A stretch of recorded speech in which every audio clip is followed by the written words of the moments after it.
बिस्मिल्लाहिर्रहमानिर्रहीम। अस्सलाम वालेकुम नाज़रीन, प्रोग्राम मुकाबिल में मेरे और आमिर मतीन साहब की तरफ से तमाम देखने वालों को हम खुशामदीद कहेंगे। नाज़रीन, पाकिस्तान और भारत के दरमियान जो हालात हैं वो नहायत कशीदा हो चुके हैं और भारत की तरफ से हम ये कह सकते हैं कि जारियत का ख़तरा मौजूद है, लेकिन याद रखा जाए कि पाकिस्तान की तमाम अफवाज भी इस वक्त मुकम्मल तौर पर चुकन्ना है। अगर हम वज़ीर दिफा साहब का जो स्टेटमेंट है उसको सामने रखें तो उनके नज़दीक तो आइंदा आने वाले 2 से 3 दिन बहुत ज़्यादा अहम है। इसके नतीजे में इन 2 या 3 दिनों में कुछ भी मुतवक्के है, मुसालत की तरफ भी बात जा सकती है या मामला बिगड़ भी सकता है। इसके ऊपर हम बात करेंगे।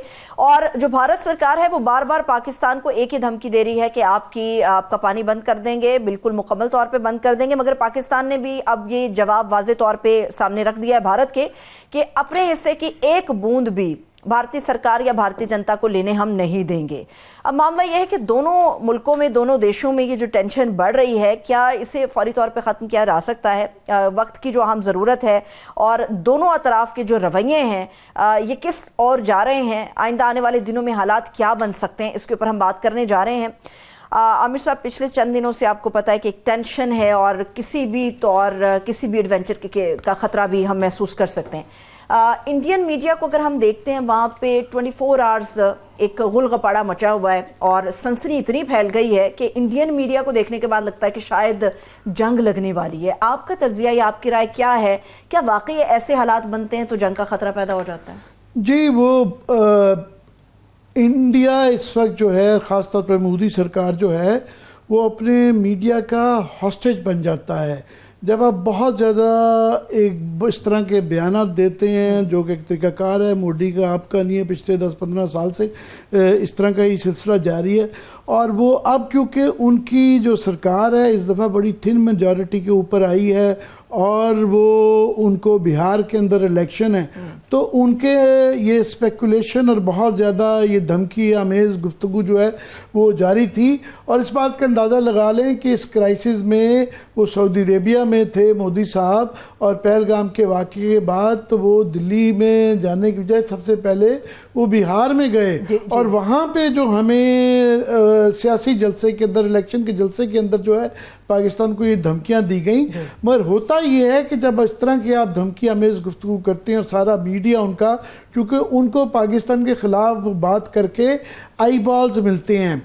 हमारे यहाँ मैं समझता हूँ कि हमारे उस बड़ी मैच्योरिटी आ गई है मीडिया के अंदर कि हम बड़ी जो है, एक पहले इस तरह का होता था, हम बड़ी अभी मैच्योर तरीके से हमारे यहाँ ये गुफ्तगू होती है। हमें वो जो है ना, इस तरह की धमकी आना गुफ्तगू का ना ज़रूरत है ना हमारे यहाँ है। हाँ, ऑफ कोर्स जो है जब इस तरह का धमकी का जवाब दिया जाता है तो फिर वो गुफ्तगू जवाब उसके मुताबिक किया जाता है, मगर हमारा ज़्यादा रिएक्शन के अंदर आता है। बाकी जंग की जो आप सूरत हाल कर रहे हैं कि उसके बाद उनकी अभी फंस गए हैं मोदी साहब कि उनको कोई फेस सेविंग चाहिए है।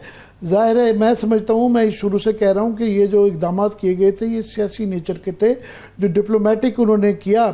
कोई उन्होंने पाकिस्तान को डायरेक्टली, उनके फॉरेन ऑफिस ने भी नाम नहीं लिया। उन्होंने कहा जी लिंकेजेस हैं पहलगाम के किसी मुल्क के साथ। उन्होंने भी डायरेक्टली मोदी साहब ने नाम नहीं लिया। नाम इसलिए नहीं लिया जा सकता कि सबूत नहीं है। और इस बात का दुनिया भर में इस चीज़ पे गौर किया गया है। न्यूयॉर्क टाइम्स जो है वो बहुत इंपॉर्टेंट है अमेरिका का। आप समझ लें कि अगर आपने असेस करना हो कि उनकी क्या अमेरिका में सोच है तो न्यूयॉर्क टाइम्स एक बहुत बड़ा पैमाना होता है। तो उनके यहाँ आज फॉर एग्जाम्पल यही बात की गई है कि इंडिया ने सबूत नहीं दिए।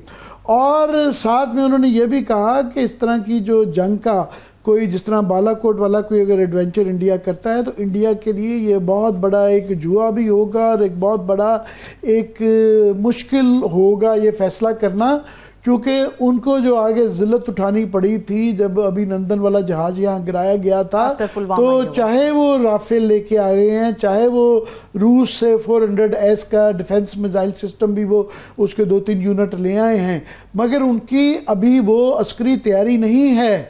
और ये वो इस तरह का कोई अगर रिस्क लेंगे तो ये उनके लिए बहुत बड़ा जुआ होगा। ये न्यूयॉर्क टाइम्स कह रहा है और ये उनके इन्होंने शवाहिद भी नहीं दिए। तो अब सूरत हाल यह है कि वहाँ पे भारत के अंदर मीडिया तो ये कह रहा है, वह क्लियरली जो है उनके अपने फॉर्मर कोर कमांडर्स ये कह रहे हैं कि पाकिस्तान से वो भारत जो है जंग नहीं कर सकता।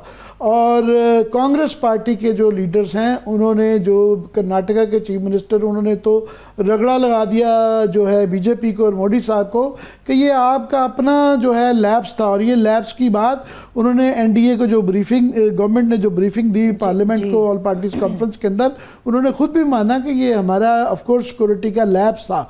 उसके बाद शशि थरूर, माननीय आयर, ये तमाम जो पीसनिक्स माजी में रहे हुए हैं वो ये कह रहे हैं कि हमें अपने घर में झांकने की लेकिन जरूरत है। भारतीय अवाम है, अगर आप उसको भी सुने तो वो अपने मीडिया से हट के स्टेटमेंट दे रहा है कि मैंने कहा कि आप अपने जिस तरह प्रोपेगेंडे का खुद हॉस्टेज बन जाते हैं, तो भारतीय सरकार इस वक्त अपने प्रोपेगेंडे का हॉस्टेज बन गई है और उनको समझ नहीं आ रहा कि अब क्या करना है, क्योंकि खुदा न खास्ता किसी जंग की तरफ या किस तरह की जाते हैं तो उनको पता है कि उसका क्या नतीजा निकलेगा और एस्केलेशन फिर जो है किसी के कंट्रोल में नहीं रहती। ये गीदड़ भभकियां जी, ये गीदड़ भभकियां ही आप इसको समझ लें। मगर होता क्या है, हकीकत ये है कि उसकी वजह से इस वक्त फॉर एग्जांपल एलओसी में 4 दिन से उनकी तरफ से स्टालिंगेज फायरिंग की वायलेशंस हो रही हैं। उसके बाद जो है उनके वजीरों के बयानात बड़े सख्त आ रहे हैं। उसके बाद पूरी दुनिया में, लंदन में ख़ास तौर पे हमारे हाई कमीशन के ऊपर जो है वो एक हमला किया गया और हमारे पाकिस्तानियों के और हिंदुस्तानियों के जो है अमेरिका में, लंदन में सफारत खानों के बाहर जो है ना एक वॉर ऑफ वर्ड्स चल रही है। तो एक टेंशन तनाव तो ज़रूर है, मगर ये कई दफ़ा होता है कि ये एक सियासी अपनी तरफ से वो चाल कर रहे थे मगर चाल में फंस जाते हैं। जिस तरह जो उन्होंने ये इकदाम किए थे भारत ने, ये इनके अंदर कोई मटीरियली अगर गौर करें तो जो इकदाम किए हैं इसके अंदर कोई नई चीज़ नहीं थी। हमारे उनसे पहले ही सफारती तल्लुकात महदूद थे, वो मज़ीद महदूद कर लिए। पहले ही दोनों के यहाँ हाई कमिश्नर नहीं थे और उन्होंने उसको महदूद किया है कि अभी डिफेंस अटैची भी नहीं है। ट्रेड हमारे पहले ही बहुत महदूद थी तो बिल्कुल अब ख़त्म कर दी है। हमारी तरफ से भी हमने कहा ठीक है ख़त्म कर लेते हैं।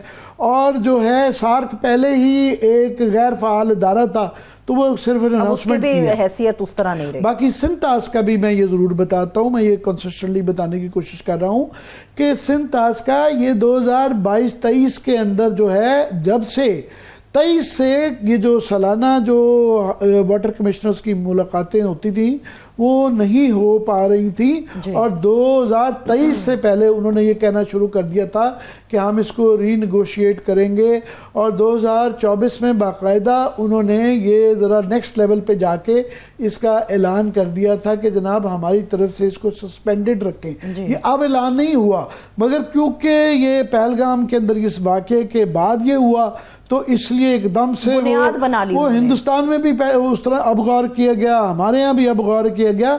हमने वो दिखा चुके हैं कि हम 2024 के अंदर जो है, अगर वो बल्कि निकाल लें दोबारा प्रोड्यूसर तो वो दिखा देते हैं कि 2024 में उन्होंने जब ये कन्वे किया था कि ये हमारी तरफ से सस्पेंडेड समझें, इसके अंदर जो हम रीनेगोशिएट करेंगे तो इसका सिंध ताश माहिदा का वो करवा दिया। मगर अहम बात उसके अंदर ये है क्योंकि यूनिलैटरी जो माहिदा है सिंध ताश में, उसमें इंडिया अकेले अपने तौर पे इसको ख़त्म नहीं कर सकता तौर पे नहीं और उसके अंदर सस्पेंशन की भी लीगल कोई गुंजाइश नहीं है।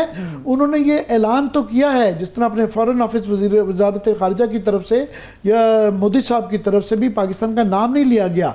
वो कहा कि एक थर्ड पार्टी के साथ लिंकेजेस हैं, एक मुल्क जिसके साथ लिंकेजेस हैं, तो मगर क्योंकि साथ में ये ऐलानात कर दिए तो हमें एक किस्म का इनडायरेक्टली इम्प्लाइड जो है वो लिंकेज तो आ गई। मगर अभी तक उन्होंने इस सस्पेंशन का सिंध ताश माहिदे का वर्ल्ड बैंक को इन्फॉर्म नहीं किया और अभी तक जो कर सकता है आमिर साहब, कर नहीं सकता है, उसूली तौर पे अगर ये करना होगा, उन्होंने इसको फॉर्मली सस्पेंशन करनी है तो वो बयानात के जरिए नहीं होता, वो इन राइटिंग उनको ये वर्ल्ड बैंक को जो इसका गारंटर है, अमेरिका जो इसका गारंटर है, उसको उनको बताना पड़ता है कि जनाब हमने ये सस्पेंड कर दिया। अच्छा। वो अभी इसकी फॉर्मल सस्पेंशन नहीं हुई है। दोनों मुल्कों के दरमियान इसको मॉनिटर करने के लिए एक कमिश्नर इंटरनेशनल जो है ना वर्ल्ड बैंक की तरफ से लगाया गया था, अभी उसको भी फॉर्मली कन्वे नहीं किया गया। हाँ, ये कि अब मीटिंग्स तो 2-3 साल से नहीं हो रही। अब क्वेश्चन आ जाता है कि पानी के हवाले से सियासी बयान तो चल रहे हैं कि एक बूंद पानी का नहीं देंगे। तो हम ये बताने की कोशिश कर रहे हैं 2-4 दिन से कि इतना ऑफ कोर्स हमें सोच विचार से काम लेना होगा, इसके देखना होगा और लॉन्ग टर्म में जो हमें नुकसान पहुंचा देते हैं उसका सद्देबाब करना चाहिए। और कई दफ़ा इस तरह की वाक़यात से हमें एक अच्छी हमारे लिए चीज़ हो जाती है कि वो मामलात, फॉर एग्ज़ाम्पल हमारी वाटर मैनेजमेंट के मसले हैं, हम पानी का बहुत ज़्यादा ज़िया करते हैं। दुनिया भर में जिस तरीके से पानी को बचा के थोड़े पानी के साथ ज़्यादा ज़राअत की जा सकती है, जो है ड्रिप फार्मिंग होती है और बड़े तरीके हैं। फिर हमारे जो एक्वा रिजर्वॉयर्स हैं, पानी के ज़ख़ीरे जो हैं सतलुज के बेल्ट में, चोलिस्तान के अंदर और भी बाकी उनको एक्सप्लोर किया जा सकता है। तो हमें दूसरा अपनी डैम्स बनाने की जो है बादशाह डैम का, वो साकिब निसार को जितनी मर्जी लोगों ने गाली वाली दे ली ये सारी, मगर ये बात ठीक है कि बादशाह डैम को भी एक्सपेडाइट करना चाहिए, बाकी डैम भी बनाने चाहिए, हमें सद्देबाब करने चाहिए। लॉन्ग टर्म के अंदर बिल्कुल भारत ये इस्तात रखता है कि वो, मगर काफ़ी सारे अभी पाइप ड्रीम्स हैं। शॉर्ट टर्म में बड़े महदूद उनके पास इंफ्रास्ट्रक्चर की बातें हैं उनके लिए कि बहुत ज़्यादा नुकसान नहीं पहुंचा सकते। जो पहुंचा सकते हैं वो कई सालों से पहुंचा रहे हैं। फॉर एग्ज़ाम्पल ये जो मौसम इस वक्त जो चल रहा है, इसके अंदर 15-20 दिन भी पानी रोकने से वो हमें नुकसान हो जाता है। हमारी जो फसलें की सोइंग हो रही होती है तो हमें पानी की ज़रूरत होती है, क्योंकि इस वक्त पानी मेल्टिंग जो है, बर्फ़ा भी पिघली नहीं होती, गर्मी भी बड़ी नहीं होती, रिजर्वायर्स में पानी कम होता है। तो इसमें रोक लेना, डिले कर सकते हैं, वो पहले भी कर रहे हैं। दूसरा जो है, एक और जो इसके अंदर बड़ा अहम पहलू है कि भारत जो है फॉर एग्ज़ाम्पल पहले भी हमें पानियों के मतलब इतला नहीं देता, और मानसून के अंदर जो है वो जब फ्लड का सीजन आता है तो एकदम से पानी छोड़ देता है। अभी ये जेहलम का भी आ रहा है कि उन्होंने अब जो ये शॉर्ट टर्म में वो जो करेंगे वो ये करने जा सकते हैं, या बल्कि करेंगे, बल्कि ऐलान कर दिया उन्होंने तकरीबन कि वो अक्टूबर पहले पानी जखीरा करते थे मानसून में, जुलाई अगस्त में, तो अब वो अक्टूबर से लेके फरवरी तक जब सर्दियां होती हैं, जब पानी महदूद होता है, तो वो इन जखीरों में वो उस वक्त स्टोर कर लेंगे। मगर वहाँ क्वेश्चन आता है स्टोर करके जेहलम के अंदर खास तौर पे, और इंडस के ऊपर तो बिल्कुल भी जखीरे की भी गुंजाइश बहुत कम है ही नहीं है उनके पास, क्योंकि लद्दाख में वो प्लेन्स हैं और फिर कारगिल की पहाड़ियों में उनका कोई मेजर डैम नहीं है। तो जेहलम में भी वो करके कहाँ लेके जाएंगे, वो घूम फिर के पाकिस्तान की तरफ ही वो पानी आना है। चिनाब ज़्यादा वल्नरेबल है, मगर वो चिनाब के ऊपर भी जो डैम्स 2-4 वो बना रहे हैं कि जी ये पाइप ड्रीम्स उनको कहा जाता है कि जेहलम से हम ब्यास में पानी मूव कर देंगे, या जो है चिनाब से रावी की कनाल बनाएंगे। इसके लिए 5 से 10 साल, कुछ प्रोजेक्ट्स के लिए 8 से 10 साल, और कुछ जो है वो इम्पॉसिबल हैं, टुटकी पे जाके नहीं होगा, ज्योग्राफियाई लिमिटेशंस की वजह से, इंफ्रास्ट्रक्चर, फाइनेंशियल और इंटरनेशनल जो रीजंस हैं उसकी वजह से। ये चीन के पास सिर्फ टेक्नोलॉजी है कि वो ब्रह्मपुत्र का पानी जो है उस पर बंद बांध सकते हैं। ये पहाड़ी इलाकों में आसान नहीं होता, और कई $100 बिलियन चाहिए होते हैं इसके लिए। दुनिया इस मामले को किस तरह से देखी है, पाकिस्तान के जो सियासी हुक्मरान है वो इसको किस तरह से डील कर रहे हैं, इन तमाम मामलात पे बात करने के लिए साबिक वफाकी वजीर मोहम्मद अली दुरानी साहब हमारे साथ मौजूद हैं। दुरानी साहब, बहुत शुक्रिया आपके वक्त के लिए। जी दुरानी साहब, मैं बहुत शुक्रिया, आप हमेशा हमारे लिए वक्त निकालते हैं, और आप इसलिए ख़ास तौर पे आज हमारे लिए बहुत ज़्यादा मज़ीद अहम है कि आप ये इंडस वाटर ट्रीटी को, मुझे जितना याद पड़ता है 20 से 30 साल से बड़ी गहरी नज़र रख रहे हैं। पहले इसका थोड़ा सा इस वक्त इंटरनेशनल सिचुएशन देख लें कि बहरहाल चूँकि तनाव है तो, और ये बड़ा मैटर करता है। मैं ये ज़रूर कहना चाहूँगा कि हमारा डिप्लोमेटिक फ्रंट के ऊपर थोड़ी सी कमज़ोरी रही, हमने बड़ी लेट, और अभी भी उस तरीके से हमारे सफारत खाने इंटरनेशनल मीडिया पर नज़र नहीं आ रहे जिस तरीके से भारत के नज़र आ रहे हैं। प्राइम मिनिस्टर भी बड़ा लेट उन्होंने बयान दिया, और यहाँ अंदरूनी जो है ना सिंध के अंदर और CCI के मसाइल और पानी पंजाब और वर्सेस सिंध के अंदर हम ज़्यादा बिजी हैं। इंटरनेशनल जो हैं, कैसे आप देख रहे हैं दुनिया इसको, दुरानी साहब आप गहरी नज़र रखे हैं, चीन और अमेरिका की तरफ से या बाकी मुल्कों की तरफ से कैसे इस मसले को देखा जा रहा है? बिस्मिल्लाहिर्रहमानिर्रहीम। आमिर साहब, जो ये मसला है, ये क्योंकि हमारा और इंडिया का बाहमी मसला है, और ये इसकी बहुत सी ऐसी डिटेल्स हैं जो हमारे मुल्कों के अंदर भी जिसके बारे में उतनी आगाही नहीं है। कम से कम पाकिस्तान के अंदर तो इसके बारे में बहुत ही कम आगाही है। मैंने 2008 में इसके ऊपर जब काम शुरू किया तो मेरे तो रोंगटे खड़े हो गए कि इसके वो हकायक जो हमारे मुस्तकबिल को और अब तक के हमारे जो माजी करीब और माजी बईद के जो मामलात हैं उसको इतना इफेक्ट कर चुके हुए हैं, लेकिन उसके ऊपर कभी हमने चूं भी नहीं की। और ये जो हमारा कमिश्नर रहे हैं इंडस वाटर ट्रीटी के और जितने भी रहे हैं, मतलब वो तो एक इस किस्म के उनकी परफॉर्मेंस को अगर आप माजी में देखें तो वो तो लगता है कि वो जब भी हम उनसे जाके मिलते थे वो इंडिया के तर्जुमान लगते थे। वो हमने बहुत बड़े उनकी वजह से बागली हार का जो हमारा था, हमको वो मुकदमा हार गए थे, उन्होंने इंडिया की कबूल की थी कि वो है क्योंकि हम सही तरीके से परसू नहीं कर सके। प्लीज जारी रखिएगा। जी, तो हमने बहुत ही अच्छा, अब मैं आपको बड़ी दिलचस्प बात बताऊं, जब इंडस बेसिन ट्रीटी को मैंने स्टडी किया तो मुझे ये पता चला कि जो दरिया पाकिस्तान को मिले हैं उनमें से इंडिया जो है वो एनवायरनमेंट का पब्लिक यूटिलिटी के तमाम पानी जो है वो उसमें से रिसीव कर रहा है, और जो इंडिया के जिम्मे गए हैं उनमें एक बूंद पानी की भी जो है इंडिया नहीं छोड़ा।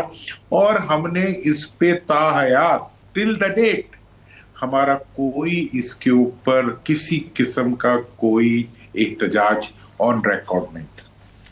मैंने उन इंडस वाटर कमिश्नर से पूछा, सारों से पूछा, आई बाई शाइन। दूसरी बात ये है, ये बड़ी अहम है कि जो सतलुज, ब्यास और हमने रावी जो दिए हैं उसके अंदर जो एक मिनिमम लोअर रिपेरियन का जो हक होता है मुल्कों का, वो मिनिमम पानी भी नहीं छोड़ रहे, और जहां छोड़ रहे हैं वो टॉक्सिक वाटर, इंडस्ट्रियल वेस्ट उसके अंदर डाल के पानी जहरीला फेंकते हैं, वो भी नहीं छोड़ते। मैं इसके बारे में बताऊं, चूंकि अवरसा में एक एक एंट्रेंस पे गया हूं, मैंने खुद जाके देखा है, विजिट किया है। ये इंटरेस्टिंग बात ये है कि जो एनवायरमेंट वाटर है वो सिर्फ एनवायरमेंट के लिहाज से ही नहीं, आबी हयात के लिहाज से भी, आसपास की आबादियों के एतबार से भी, और यूएन कन्वेंशन और इंटरनेशनल वाटर कोर्सेज के एतबार से भी, और लोअर राइपेरियन के एतबार से भी ये एक इस्टेब्लिश्ड फिनोमिना है। कम अज कम 30% ऑफ द फ्लो जो है वो आपको एनवायरमेंट वाटर के तौर पे किसी भी इंटरनेशनल वाटर कोर्स में छोड़ना होता है। जहां जंगें हो रही होती हैं वहां भी छोड़ रहे होते हैं। हमारे यहाँ ये हाल है कि रावी सतलुज की रेत के एक कतरे को गीला करने वाला पानी जो है वो नहीं आता।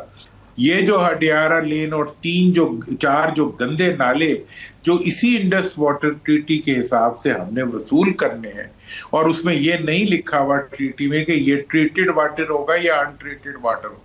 मतलब इसकी वजह से हमारे जो गायें और भैंसें हैं इस इलाके की, उनके दूध के अंदर जो है आर्सेनिक और ये जहर आ गया है, इस पानी की वजह से जो इंडिया जहरीला पानी हमारे इलाके में छोड़ता है। और उस पे जो हम मजीद जुल्म करते हैं, रावी के अंदर भी जो है इंडस्ट्रियल वेस्ट जो है सारी अपर रिपेरियन की वो उसके अंदर छोड़ता है, जिसके असरात सारा लाहौर शहर जो है उसकी वजह से उसके असरात बीमारी के वो आते हैं, और जो बच्चे पैदा हो रहे हैं। मतलब ये एक, मैं इसके ऊपर कभी आप रिसर्च देखें तो रोंगटे खड़े हो देने वाली रिसर्च है।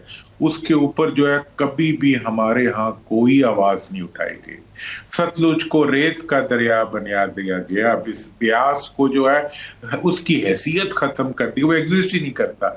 इसके अलावा रावी जो है इस वक्त वो सैंड ड्यून्स की शक्ल में जो है एक रियलिटी है, और इसके ऊपर तो दुनिया की डॉक्यूमेंट्रीज बननी चाहिए थी। इसके ऊपर तो पूरी दुनिया के एनवायरमेंटलिस्ट जो थे उनको हमें बुलाना चाहिए था। और मैं आपको बहावलनगर से शुरू होकर रहीम यार खान तक और इसके लोधरा और इसके दोनों तरफ के साइडों पे जो लोग बसते हैं, उनके अंदर जो वाटर टेबल गिरने की वजह से जो बीमारियां, आर्सेनिक की वजह से जो बीमारियां पैदा हुई हैं, उनकी लिस्ट अगर आप देखें, आंखों से लेके जिल्द से ले, मतलब कोई हद नहीं है।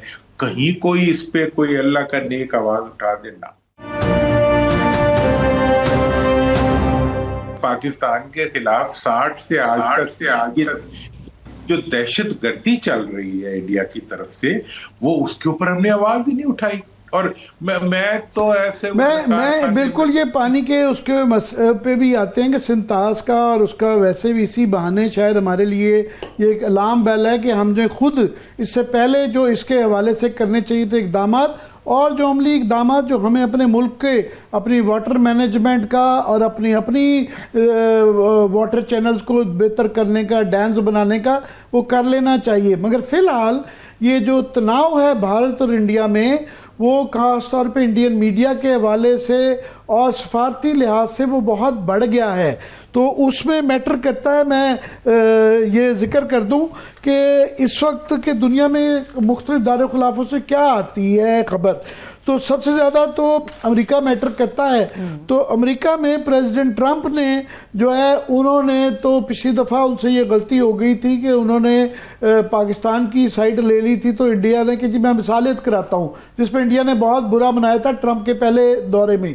इस दफ़ा उन्होंने समझ लिया कि इनका ज़ाती मामला है, तो उन्होंने कहा ये खुद ही फिगर आउट कर लें, खुद ही आपस में मसला कर लेंगे।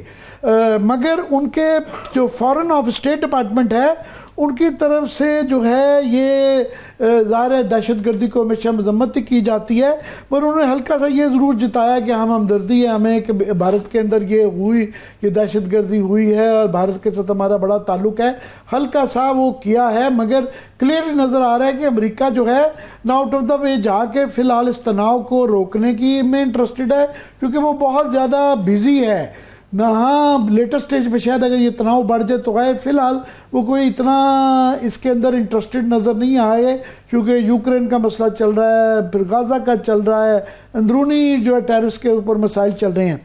हाँ, चीन की तरफ से हमेशा की तरह जो है बहुत ज़्यादा हमारे हक़ में जो है बयान दिया गया है, और उन्होंने बिल्कुल पाकिस्तान के, उन्होंने ये ज़रूर कहा है कि पहलगाम हमले की गैर जानबदाराना तहकीकात की हिमायत की है, जो कि हमारा भी स्टांस है। हम भी यही, फॉरेन ऑफिस भी कह रहा है, प्राइम मिनिस्टर ने भी यही कहा कि हम तहकीकात पहले करवा लें इल्ज़ाम लगाने से पहले, और पाकिस्तान भारत को तोहमल का मुजाहरा करें। मगर उन्होंने कहा है कि हम इसके ऊपर बड़ी गहरी नज़र रखे हुए हैं और पाकिस्तान के सिक्योरिटी खदशात बिल्कुल जायज़ हैं, और उन्होंने हमारी पाकिस्तान की खुद मुख्तारी और सलामती की मुकम्मल हमायत की है, और बताया है कि जी हमारा स्ट्रेटजिक पार्टनर भी है और दोस्त भी है। सो चीन बिल्कुल हमारे साथ खड़ा हुआ है, और सऊदी अरेबिया और ईरान ने पेशकश की है सालसी की। आप हमारी जो वज़ीरत ख़ारजा या गवर्नमेंट जो है उनके मुतल्लिक या इस सफारती जंग के मुतल्लिक क्या कहेंगे दुरानी साहब? आमिर साहब, देखें, जहां तक सवाल है हमारे फॉरेन ऑफिस का, तो देखें अब तो हालात ऐसे हैं, स्ट्रेस माहौल है, इसमें मैं बहुत ज़्यादा क्रिटिकल नहीं होना चाहता। मैं इस पर बहुत बात कर सकता हूँ और मैं ज़्यादा क्रिटिकल नहीं होना चाहूँगा, लेकिन अगर हकीकत में देखें तो पाकिस्तान का फॉरेन ऑफिस जो है वो एक इदारे के तौर पे दुनिया के मजबूत तरीन फॉरेन अफेयर रिलेटेड इंस्टीट्यूशंस में से एक। लेकिन हमने देखा है कि पिछले 2 साल के अंदर जो है फॉरेन ऑफिस की एग्जिस्टेंस जो है वो हमें मतलब नॉट विजिबल नजर आई है, और हमने अफगानिस्तान के इश्यू के ऊपर, अपनी नेबरिंग कंट्रीज के इश्यूज के ऊपर, पाकिस्तान के शहरियों के इश्यूज के ऊपर हमने अभी कभी भी कोई प्रोएक्टिव रोल नहीं प्ले किया। हमने हत्ता के पाकिस्तान के अंदर होने वाली दहशतगर्दी के खिलाफ, मतलब हमने उनको खवारिज का नाम दे के हमने समझा कि हमने फॉरेन डिप्लोमेसी कर दी है, हमने उसके ऊपर अपनी जानों की कुर्बानी देने का नाम दे के हमने समझा दहशतगर्दी कह के हमने समझा कि जी शायद हम दहशतगर्दी के खिलाफ जंग को स्ट्रॉन्ग कर रहे हैं, हमने दहशतगर्दी के खिलाफ लड़ेंगे ये समझ के हमने कहा दहशतगर्दी की। वही दहशतगर्दी के मुकाबले के अंदर 3-4 प्रॉन्ग स्ट्रेटजी के साथ चला जाता है। एक कांस्टेंट हमारी एक फॉरेन ऑफेंसिव पॉलिसी ऑफेंसिव होना चाहिए जो इस इश्यू को बहर सूरत, और अब जो सिचुएशन बन चुकी हुई है आमिर साहब, ये देखिए कितना भी हम देख लें, मैं भी अगर देखूं, एनालिसिस करूं, तो मुझे लगता है कि ऐसी किसी कन्फ्रंटेशन में इंडिया लूजर होगा, डेफिनेटली लूजर होगा। लेकिन मैं ये भी देखता हूं कि अभी तक इंडिया ने पिछले 10 सालों के अंदर जितने पाकिस्तान के अगेंस्ट टेररिज्म बेस्ड और पाकिस्तान की इकोनॉमी को डैमेज करने वाले और पाकिस्तान की इंटरनल इंटेग्रिटी और इंटरनल यूनिटी को मार्जिनलाइज करने वाले जितने इनिशिएटिव्स लिए हैं, मतलब, और वो लेते हर भी तरह से दुरानी साहब, उनके माजरत के साथ, हर तरह से इंडिया कोशिश करता है कि पाकिस्तान को किसी तरह से कमजोर किया जाए, पाकिस्तान को किसी तरह से चोट पहुंचाई जाए। कतई कलामी की मैं माफी चाहूंगी, इस वक्त हमारे दूसरे मेहमान भी हमारे साथ मौजूद है, मैं उनका तारुफ भी करा देती हूँ। किंग्स कॉलेज लंदन से प्रोफेसर दानिश मुस्तफा साहब ने हमें ज्वाइन किया। बहुत शुक्रिया प्रोफेसर साहब, थैंक्स सो मच आपके वक्त के लिए। ओवर टू यू आमिर साहब। जी प्रोफेसर साहब, हमें ज़रा आप एक्सप्लेन कीजिएगा, आप जो है वाटर अफेयर्स के बड़े ख़ास तौर पे गहरी नज़र रखते हैं सिंतास के माहदे पे, ये जो धमकियां दी जा रही हैं कि एक बूंद पानी का जो है नहीं जाने देंगे इंडर बेसिन में, हमारे दरियाओं के अंदर, हमारे अपने जो पानी दरिया मिले हुए हैं उनके अंदर भी, तो कितना ये धमकियां हैं और प्रैक्टिकली ये क्या बिल्कुल पानी बंद करना इतना आसान है इंडिया के लिए? नहीं जी, वो पानी नहीं बंद कर सकते, वो तो सवाल ही पैदा नहीं होता।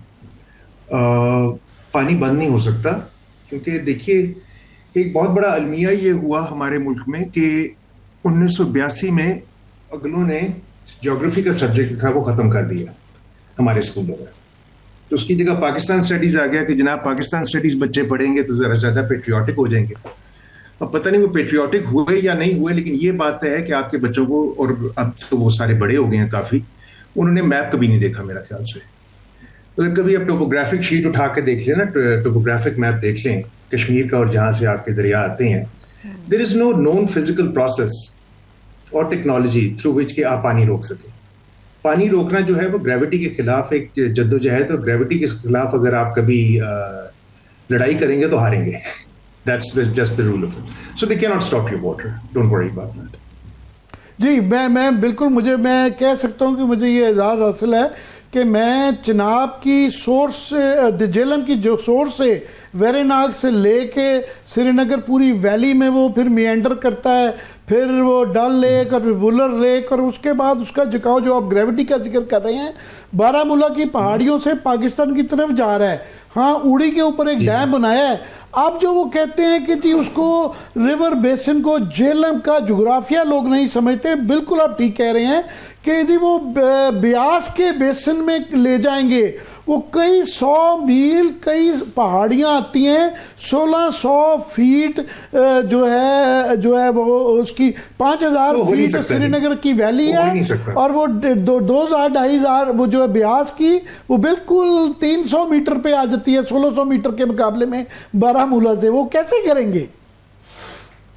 देखिए, जो बात ये कहते हैं ना, उसका जरा इलाज करवाना चाहिए कि ये मतलब it's absurd, it's absolutely absurd to say that. लेकिन अफसोस इस बात का है कि जहां पे जिस तरह से वो इंडिया वाले इस तरह की गिदर बक्कियां दे रही हैं, मेरा ख्याल से कि there is also considerable level of ignorance on their part. And of course हमारे यहाँ तो जो इग्नोरेंस है वो तो अपनी जगह है ही है, कि इस तरह की बातें, गैर जिम्मेदाराना बातें हो रही है कि जी पानी रोक देगा, ये कर देगा, वो कर देगा। भाई किस तरह कर देगा? It takes billions upon billions of dollars to build a infrastructure.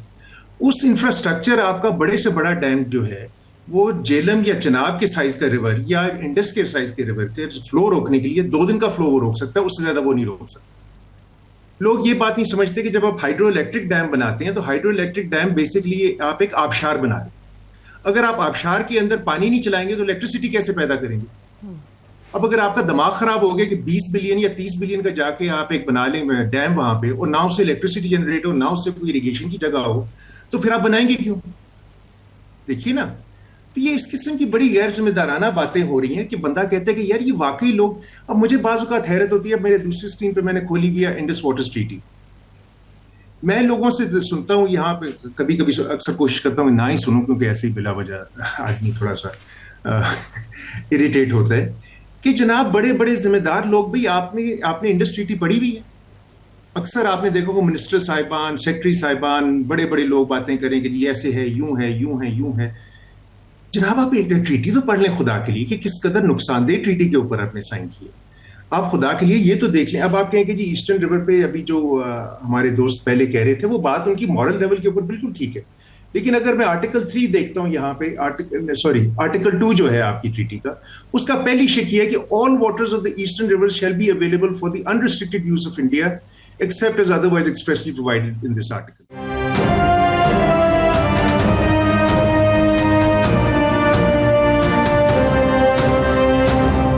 International protocols में लोअर रिपेरियन का एक minimum for environmental reason and वो अभी दुरानी साहब आप अपना पॉइंट जरा एक मिनट दुरानी साहब के भी सुन लें। बिल्कुल होता है, लेकिन आपने अगर इस ट्रीटी के साथ चलेंगे तो वो आपका नहीं है। अगर इस ट्रीटी को आप रद्द करते हैं, दुरानी साहब की जरा सुन लें पॉइंट ऑफ व्यू पे। दुरानी साहब जी, इसके बारे में डॉक्टर साहब की जो मौकफ है, मैं उसमें डेफिनेटली एक बहुत स्ट्रेंथ भी है और वो, लेकिन मैं इसी ट्रीटी के उस एरिया की तरफ डॉक्टर साहब की तवज्जो दिलाना चाहूंगा जो उन दरियाओं के बारे में है। 2 दरिया हमारे हिस्से में आए। उस जमाने में जिस वक्त ये ट्रीटी लिखी गई थी उस वक्त एनवायरनमेंट और एनवायरमेंटल वाटर का टर्मिनोलॉजी जो थी वो इस तरह से बज़ नहीं थी जिस तरह आज पाई जाती है। और उसके अंदर लेकिन फिर भी वहां ये बात लिखी हुई है कि वो उन दरियाओं में से अपने पब्लिक यूज का, गार्डन्स का, दूसरों का पानी ले सकता है। वो आप इसी ट्रीटी में पढ़ सकते हैं। अगर एक रेसिप्रोकेटरी बेस के ऊपर वो एक चीज ले रहा है और हमारी ट्रीटी में एक चीज हमें नहीं मिल रही, दूसरा उसकी वजह से अगर हमारे अंदर एक इन्वायरमेंटल डिजास्टर जनरेट कर रहा है, किसी भी टेक्निकल आपने ही की है गलत ट्रीटी, उसके बावजूद अगर उस खित्ते के अवाम मर रहे हैं बीमारियों की वजह से, तो क्या वो हाथ बांधने के लिए काफी है? दुराई साहब आपकी इजाजत से, डॉक्टर साहब ये जो आप स्टांस ले रहे हैं कि यही इंडिया कह रहा है, वो जो रीनेगोशिएट करने का कह रहा है कि जनाब ये पिछले 30-40-50 साल में जो क्लाइमेटिक चेंजेस आ चुकी हैं, पैटर्न्स चेंज हो चुके हुए हैं स्नोफॉल के और पानी बारिश के, मौसमी तब्दीलियां आ गई, एनवायरमेंटल इश्यूज उस वक्त नहीं थे जब ये ट्रीटी साइन की गई, मगर उसके लिए बायलैटरली हमारा दोनों का एग्री करना है। यूनिलैटरली इसको सस्पेंड करके उन्होंने फॉर्मली अभी वर्ल्ड बैंक को इतला नहीं दी है इन राइटिंग, अभी सिर्फ ये बयानात की हद तक है। क्या कहेंगे? देखिए बात ये है कि आपके ऊपर इंडिया एहसान कर रहे हैं एक तरह से, ये कह के कि जी हम इसको रद्द करते हैं, हालांकि 100% ये ट्रीटी जो है इंडिया के हक में है। उनकी जो स्टार्टिंग निगोशिएटिंग पोजीशन थी 1952 पे, वो आपने 1958 में जाके उनको कंसीड कर दी थी, इसलिए कि वो इंडिया को भी पता चल गया था कि जी हमें पानी से दिलचस्पी नहीं, हम पैसे के चक्रों में हैं, हमने डैम शैम बनानी है, लिंक कैनाल्स बनानी। तो अयूब खान ने अपनी पर्सनल रिस्पॉन्सिबिलिटी पे इसको साइन किया था। अब जहां पे अगर अब ये ट्रीटी जो है, अगर किसी का हक बनता है इस ट्रीटी से निकलने का और किसी की जिसको तकलीफ है इस ट्रीटी को, सबसे ज्यादा तकलीफ पाकिस्तान को है। आपने जब ये ट्रीटी साइन की थी तो इसलिए की थी कि जनाब हमें फंडिंग मिलेगी और हम डैम शैम और लिंक कैनाल्स बनाए थे, वो तो आपने बना लिए। 1976 में आपने तिरबेला डैम को बंद कर दिया और आपका वो सारा काम हो गया है। उसके बाद तो नुकसान ही नुकसान है। आपने आर्टिकल 4 के अंदर लिखा हुआ है कि आपके जितने पोल्यूशन है सारे पंजाब से, हदियारा, कसूर, सलीम शाह और फजिल का ड्रेन के थ्रू वो आएगा। ये जो दुरानी साहब फरमा रहे हैं वो बात बिल्कुल सही है कि आप अपनी तबाही का आपने रुका जो है उनको साइन करके पकड़ाया। अब वो अगर आपके ऊपर एहसान करें कि जनाब हम इस ट्रीटी से निकलते हैं, हम इसको सस्पेंड करते हैं, तो आप भी कहें हम भी सस्पेंड करते हैं, बिस्मिल्लाह करके सस्पेंड करते हैं। और सबसे पहला काम आप ये करें कि ये सारे चारों ड्रेन हैं इनके ऊपर आप बांध दें, कहेंगे कि यहाँ पे नहीं आएगा पानी। Thousands of acres of their land will be under toxic water. उनको समझ आ जाएगी कि ये ट्रीटी कैसे बंद होती है। मुझे समझ नहीं आती है कि ये एक अनसाइंटिफिक, अनफेवरेबल, डिजास्टर्स ट्रीटी, हमें इतना इश्क हुआ है कि जी इंडिया इसमें से निकल गया, हम पता नहीं क्या कर लेंगे। मुझे ये इस बात के ऊपर बड़ी हैरत होती है। ये आप शुक्र करें कि इंडिया इससे निकल गया, आप कहेंगे जी हम भी निकलते हैं, चलिए क्या हो जाएगा जी। ये बिल्कुल अच्छे हालात में, आइडियल सिचुएशन में तो दुरानी साहब जो है आप इससे ये वो रीनेगोशिएट होकर अगर इम्प्रूव हो जाए ट्रीटी तो अच्छी है, मगर जब बदनीति हो और नियत ये हो रोकना, तो जिस तरह वो डॉक्टर साहब फरमा रहे थे कि वो पाइपलाइंस हैं वो कि जी पानी जोग्राफिया के अगेंस्ट ग्रेविटी के जो है दूसरी जगह ले जाएंगे, तो उसी तरह ये बंद बांधना भी तो मेरा ख्याल एक पाइप ड्रीम ही है, इतना आसान नहीं है दरियाओं के ऊपर बंद भर के टॉक्सिक वाटर को रोकना। जी दुरानी साहब को मैं सुन लूँ, डॉक्टर साहब तो वापस आपके पास आता हूँ मैं। जी मैं अपना आमिर भाई, जो डॉक्टर साहब ने जो बातें की है ना, दे आर सो रियल। मैं 2008 से यही सीख रहा हूं कि ये वो ट्रीटी है जिसको हम सिर्फ अपने इंटरेस्ट ही नहीं बल्कि इंटरनेशनल जो इसके बाद ट्रीटी के बाद की जो इंटरनेशनल एनवायरमेंटल डेवलपमेंट्स हुई हैं उसके तहत यूएन के जो और कन्वेंशंस और इंटरनेशनल वाटर कोर्सेज हुए हैं उनकी रूह से, और पाकिस्तान के अंदर इसके जो डिजास्टर्स इफेक्ट्स पैदा हुए उनकी रोशनी में हम इन तमाम चीजों को चैलेंज कर सकते हैं। मैंने तो कल ही ये स्टेटमेंट दिया है, डॉक्टर साहब को मैं शुक्रिया अदा करूंगा उनकी स्टेटमेंट के ऊपर। कल ही मैंने कहा है कि ये इस ट्रीटी को सस्पेंड करने के बाद इंडिया के पास ये राइट नहीं रहा कि वो सतलुज, ब्यास और रावी का पानी रोक सके। खुद वो कह रहा है ये बात। अगर वो ये कहता है तो बिस्मिल्लाह करके हमें तो उसको जाके गले लगा लेना चाहिए। मैं तो 2008 से इस चीज के लिए चीज रहा हूं, और ये जो अड्यारा और ये जो है इसके ऊपर मैं समझता हूं इस एग्रीमेंट के बावजूद डॉक्टर साहब ये बिल्कुल इखलाकी तौर पे और वो लीगल जंग तो हम करते रहेंगे, पर माइट इज राइट और लोअर रिपेरियन की एक लिमिटेशंस होती हैं। तो आपके ख्याल में ये जो आप कह रहे हैं कि अच्छी, एक हमारे लिए अच्छी बात है कि ये सस्पेंशन हो जाए, वो कर लें, तो हमारा उनकी जो डिले करने की जो टाइम, क्रूशल टाइम्स के ऊपर सोइंग के अंदर फसलों के, अगर वो 10 से 15 दिन भी एक्सटेंड कर सकें तो हमारा तो नुकसान हो जाता है। देखिए जनाब, 80% क्रॉप वाटर रिक्वायरमेंट आपके मुल्क में ग्राउंड वाटर से आती है। सन 60 में आपने जब ट्रीटी साइन की थी, मेरे ख्याल से सारे पाकिस्तान में 6 ट्यूबवेल होंगे। आज आपके पंजाब के अंदर 15 लाख ट्यूबवेल है। ठीक है जी। आपका फार्मर जो है, आपकी जो इरिगेशन आती है, ये ग्रेविटी इरिगेशन आती है, प्राइमरी उसकी यूटिलिटी फार्मर के लिए ये है कि वो सिल्ट लेके आती है। सिल्ट जो है एक नेचुरल खाद का किरदार अदा करती है। किसी भी फार्मर से पूछें, वो इतने खुश होते हैं जब फ्लड आती है, क्योंकि उससे अगले 5 साल उनको फर्टिलाइजर नहीं लेना। डॉक्टर साहब अगर ओवर यूजेज से ग्राउंड टेबल नीचे जाते जा रहे हैं, क्योंकि जब ये पानी नहरें खुश्क बंद रहती हैं, आपकी दरियाओं में पानी कम होता है, तो पूरे ये जो खित्ता बेल्ट जिसमें ये दुरानी साहब रहते हैं और सेंट्रल पंजाब में खास तौर पे ईस्टर्न साइड पे ग्राउंड वाटर जो है बड़ा टेबल नीचे जा रहा है ओवर यूजेज से, ट्यूबवेल्स की वजह से। जनाबे अली, तो अगर उससे बिजली का बिल ले ले, मैं देखता हूं कौन माई का लाल है जो ग्राउंड वाटर नीचे जाने देते हैं। सीधी सी जो बात है, आपने जहां पे फ्लैट रेट लगाया हुआ है, जहां पे लोग बिजलियां चोरी कर रहे हैं, आप मुझे बताइए कि अगर आप ट्यूबवेल चेंज का पाइप लेके आप 24 आवर उसको चलाएंगे, जिसकी वजह से आपका नीचे जाता है, अगर आप उसके चार्जेस लेना शुरू कर दें, मैं देखता हूं कि कैसे आपका ग्राउंड वाटर नीचे जाता है। वो तो बड़ा आसान सा काम है। और जो आपकी ये बिजली चोरी होती है उसकी बात तो खैर आप बाद में करेंगे ना। अच्छा, जहां तक अब ये ताल्लुक है कि जी वो पानी रोक सकते हैं, कैसे रोक सकते हैं? 15 दिन का पानी क्या बगलिहार रोकेगा? नहीं, वो मेन 15 दिन का पानी क्या अपना बगलिहार रोकेगा? 15 दिन का पानी चनाब में इंडस पे क्या रोकेगा? किस चीज से रोकेगा? ये बहरहाल उसके ऊपर ये एक लंबी बहस है, दोबारा आपको देंगे। 10 से 15% का पानी जो है वो ट्रिब्यूटरीज से इधर मेन में और मेन से ट्रिब्यूटरीज में दाएं बाएं करके छोटे छोटे वो बंद लगा के, तो 10-15 पानी के दिन का तो वो हफ्ते का तो पहले ही फर्क डाल देते हैं। बहरहाल ये लंबी बहस है। जाएंगे किधर? नहीं, पहाड़ों में पानी जाएगा किधर? स्लो डाउन करना जो है इरिगेशन का पानी का, वो एक ऑलरेडी हमारे साथ ये हो रहा है। काफी बार लंबी बहस है, टेक्निकल भी बहस है, इंशाल्लाह दोबारा इसके ऊपर बात करेंगे। ठीक है, बहुत शुक्रिया, thanks so much doctor Danish Mustafa साहब हमारे साथ थे। दुरानी साहब आपका भी शुक्रिया। आमिर साहब, लास्टली मैं ब्रेक पर जाने से पहले चाह रही हूँ अगर इसके ऊपर आप अपना कोई पॉइंट ऑफ व्यू देना चाह रहे हैं। बिल्कुल, बड़ी अच्छी बड़ी टेक्निकल गुफ्तगू भी हुई और बड़ी अहम गुफ्तगू भी थी, मगर लुबे लबाब ये है कि ऑफकोर्स जो है ये किस्म की हमें वेकअप ऑफ कॉल है कि हमें जो अंदरूनी वाटर मैनेजमेंट के इशूल हैं, अपने डैम बांधने के, वाटर को प्रिजर्व करने के और नए तरीके इरिगेशन के निकालने का भी इंतज़ाम कर लेना चाहिए।